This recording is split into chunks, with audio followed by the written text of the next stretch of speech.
이런 커플링이라 하죠. 비트코인 가격과 실물 경제 상황의 움직임이 커플링에 대해서 움직이는 경우가 있는 것 같아요.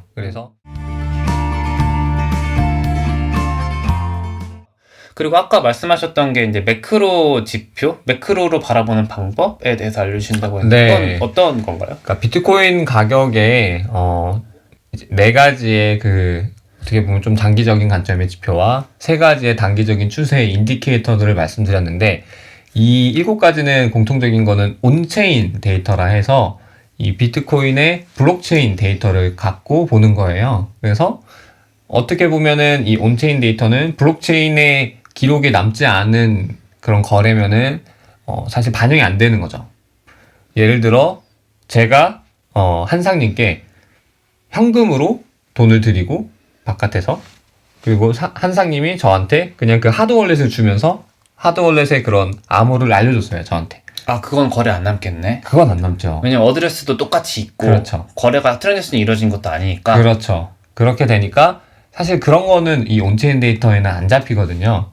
그래서 그런 거래를 이제 OTC 거래 뭐 이런 식으로 얘기하는데, 그런 장외 거래가 또 얼마나 활발한가가 사실은 이 비트코인 가격에도 영향을 줄 수는 있어요.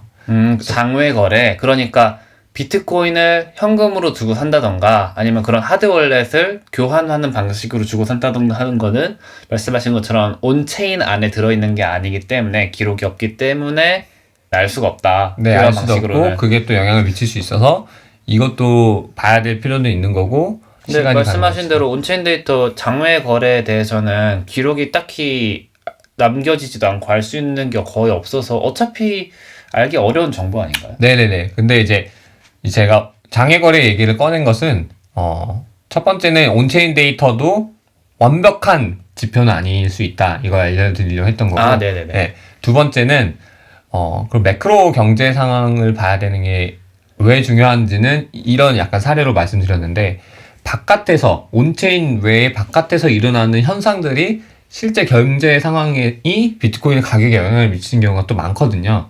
그 이유는 점점 그런 이제 원래는 정말 실물 경제와 상관없는 그런 비트코인 시가총액이 굉장히 작았고, 그리고 정말 마니아들만, 정말 개발자분들이나 그런 실물 경제랑 전혀 상관없이 움직이는 분들만 이용했었다가 초기에는 네. 점점 이제 실물 경제와 굉장히 밀접한 기업들, 기관 투자자들이 많이 들어오기 시작하면서 그 연결성이 점점 커지고 있다. 예를 들어 해치펀드들이 비트코인을 또 많이 사거나, 아니면 여러 최근에 막 소프트웨어 기업들이 비트코인을 또 사잖아요. 네. 그런 면에서 실물 경제 함께 또 움직이는 현상이 강해지고 있다. 아, 결국 그러면은 말씀하셨던 그런 온체인 데이터들을 확인하는 게 사실은 굉장히 맞는 거지만은, 실물 경제에서 일어나고 있는 우리가 살고 있는 경제, 세계적인 경제가 흘러가는 걸 무시할 수는 없다는 거네요. 네, 맞습니다. 전혀 무시하면 안 되고, 그게 또 큰 임팩트를 주고, 근데 그게 항상 주는 것보다는 제 생각에는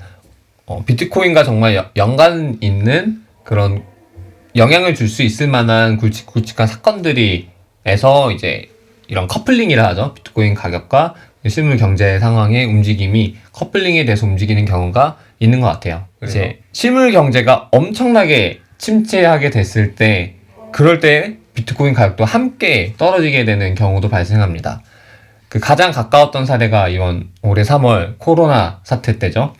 코로나 사태 때 사실 비트코인은 이제 그런 법정 화폐에 해칭할 수 있는 그런 뭐 안전자산? 네, 그래서 금가도 오르고 그러잖아요. 그쵸. 금기 안 디지털 골드? 이런 식으로 불렸는데, 근데 왜 떨어졌지? 비트코인 가격은 떨어졌잖아요. 그래서 아직까지는 비트코인이 어떤 현상이냐, 이제 저는 이렇게 생각하거든요.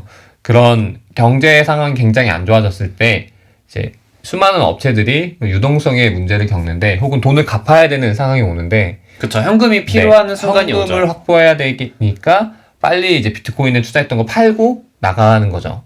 많이 팔려고 하면은 가격이 내려질 수밖에 없으니까. 그리고 그런 상황이 또 공포를 만들어내고, 급격한 가격 하락이 이제 다른 수많은 사람들도 함께 이거 이제 코로나라는 그런 공포 상황과 증시가 엄청나게 폭락하기 때문에 나도 이거 빨리 팔아야겠다, 이게 비트코인 망하는 거 아니냐, 그런 이제 제2차 3차의 공포도 불러오는 거겠죠.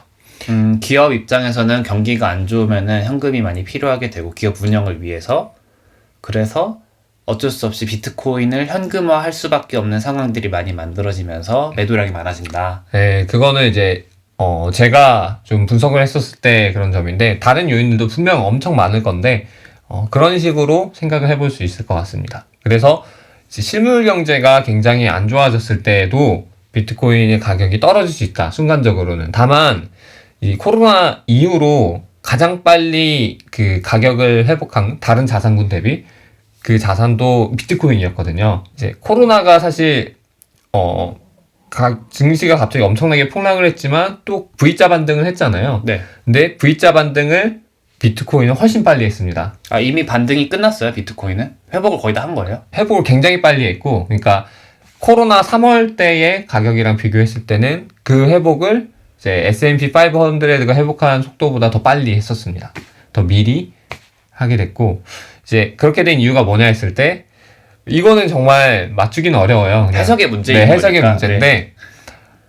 근데 왜 비트코인 가격은 떨어져야 되지? 라고 사람들이 이제 궁금해할 수 있겠죠. 이거가 굳이 이 경제 실물과 연관될 필요가 있느냐? 라는 생각을 하고, 이게 굳이 이렇게 떨어질 게 아닌데? 하고 사들였을 수도 있겠죠. 지금 이거는 너무 과하다. 근데 S&P 500에는 좀 더, 실물 경제랑 완전 연관이 돼 있잖아요. 네. 그러다 보니까, 얘는 떨어지는 게 맞을 수 있는데, 얘는 왜 떨어졌지? 하고 사람들이 나중에는 이제 봤을 때, 이건 그냥 다시 오를 수 있겠네, 금방. 이렇게 보고, 좀 더 빠른 회복을 기대하고, 그런 기대했던 사람들이 더 일찍 들어간 게 아닐까, 뭐 그렇게도 보고 있습니다. 그러니까 어쩔 수 없이 비트코인도 우리 금융 시스템에 들어가게 돼버리면서 실물 경제에 영향을 받을 수밖에 없을 텐데, 일단 그 시스템 상으로 봤을 때는 실물 경제 영향을 그렇게 크게 받지는 않잖아요. 그러니까 그런 믿음이, 사람들의 믿음이 뭔가 반영을 한 거네요, 회복에. 저는 그렇게 보고 있는데, 다른 분들도 사람들마다 다를 수 여러 있으니까, 해석을 할 수 해석이. 있고, 그렇게 할 수 있고요. 그리고 또 하나 이제 재밌었던 사례는, 최근에 미국이 그 이란의 장군을 드론으로 사살한 경우가 있었는데, 그러면 사람들이 약간 위기의식을 느끼잖아요. 내가 갖고 있는, 조만간 미국이랑 이란이랑 전쟁 터지는 거 아니야? 이런 생각을 할 수 있고, 그럼 주식보다는 더 안전한 자산에 해칭을 하고 싶어 하는 욕구가 생기고, 그랬을 때, 그럼 주식과 상관성이 떨어지는 비트코인을 사야지 해서 실제로 그 폭격이 일어나고, 사살이 일어나고 나서, 바로 다음날 비트코인 가격이 엄청 올랐어요. 그런 것도 호재로 작용한 네, 거예요? 호재로 작용했고. 그러니까 그거는 보통 경제 지수를 좀 안 좋게 하는 애들 아니에요? 안 좋게 하는 건데, 전쟁 같은 거는? 아까 말했듯이, 전체 증시를 폭락시킬 정도는 아니었잖아요. 그렇죠. 네, 단기간에 그런 걱정이었으니까, 거기서는 호재로 작용을 했었고, 이제 트럼프가 한 24시간 내에 제가 알기로는 이제 발표를 합니다. 사살했다, 명령했다, 뭐 이렇게 네, 죽였다 했잖아요. 그리고 이제 어떻게 대응하겠다, 미국의 입장은 무엇인가를 발표를 하는데, 발표 직전까지 비트코인 가격이 계속 올랐어요. 그 24시간을 분석을 하면. 근데 트럼프가 어떠한 발표를 내렸고 하니, 이란과는 전쟁은 안 할 거고, 이제 그런 건 없다라고 이제 얘기를 하니까 갑자기 그 발표 이후에 비트코인 가격이 또 빠지게 됐습니다. 되게 어렵다. 그러니까 무조건 안 좋은 소식이 있다고 해서 안 좋은 것도 아니고 좋은 것도 아니네요. 정말 그 상황에 따라서 판단을 해야 되는 건데, 요거는 나중에 한번 뉴스 모아봐서 어떤 영향을 미쳤는지 케이스를 조금 저희가 분석해보는 시간 가지면 좋을 것 같네요. 네네네. 너무 직관적이진 않아, 생각보다. 사건 하나하나가 1대1로 가격과 대응하는 것인지는 이제 정확하게는 분석이 어렵죠. 왜냐하면 수많은 원인이 항상 복합적으로 작용하고 있기 때문에. 하지만 이제 그 상황에서 그런 것이 발생했을 때 여기에 영향받을 가능성이 좀 컸을 것이다, 이런 식으로는 이제 분석을 좀 해볼 수 있는 거겠죠. 그래서 말씀하신 대로 과거에 여러 일어났던 케이스를 함께 보면서 좀 유형화를 시켜보면 재밌는 분석이 나올 것 같습니다. 이 시간에 비트코인을 장기적으로 봤을 때, 비트코인의 가치를 바라볼 때 꼭 봐야 할 지표 4가지에 대해서 얘기를 했었죠.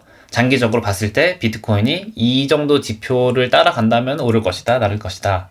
그리고 오늘 그런 단기적인 지표들, 그런 가격하고 거의 이제 연동되는 수준의 지표들을 봤었고, 그리고 그런 장기적 온체인으로 바라볼 수 있는 비트코인 내부에서 바라볼 수 있는 그런 지표들도 있지만은 사실 비트코인이란 거는 어떻게 봐도 이제 화폐의 기능을 하는 거기 때문에 실제로 우리가 사용하고 있는 실물 경제에 영향을 받을 수밖에 없기 때문에 실물 경제 뉴스나 그런 현황 같은 것도 파악을 해야 된다. 네, 정리를 잘 해주셨고. 굉장히 볼 게 많네요, 생각보다. 네, 화폐와 플러스 이제 자산. 그런 이제 가치 저장의 수단으로 작용을 하고 있죠. 근데 아직은 지금 얘기해 주신 것이 이제 암호화폐까지는 아니고 비트코인, 대장주 비트코인, 가치 저장 수단으로서의 비트코인에 대해서 좀 맞는 얘기인 거고, 좀 맨 처음 시간에 말씀해 주셨던 뭐 알트코인 혹은 DApp 같은 거는 좀 다른 관점으로 봐야겠죠? 그쵸. 이제 여러 관점으로 봐야 되는데, 알트코인 같은 경우에는 분산화가 덜 되었다고 봐요. 왜냐하면 아직까지는 이제 그 발행했던 재단이 대부분 존재하고, 알트코인들은 뭐 재단이 물량을 또 많이 갖고 있어요. 어떻게 보면은 그 유통량의 대부분을 갖고 있고, 그리고 재단뿐만 아니라 또 많이 갖고 있는 VC, 미리 투자한 그런 초기 투자자들, 이런 플레이어들이 이제 실질적 물량을 많이 갖고 있다 보니까 사실 이제 그들을 고래라고 한다면, 혹은 주식시장에서는 대주주죠.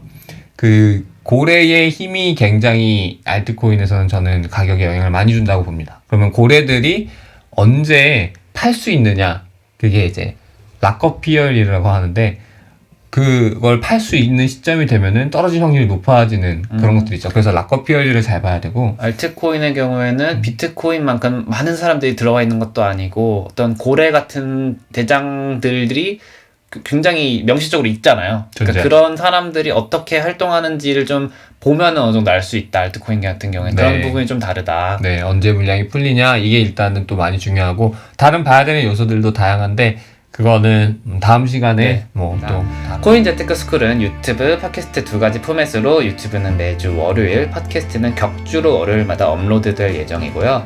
내용 들으시면서 궁금하셨던 부분들은 댓글로 남겨주시면 저희가 매 방송마다 답변해드리는 시간 가지도록 하겠습니다.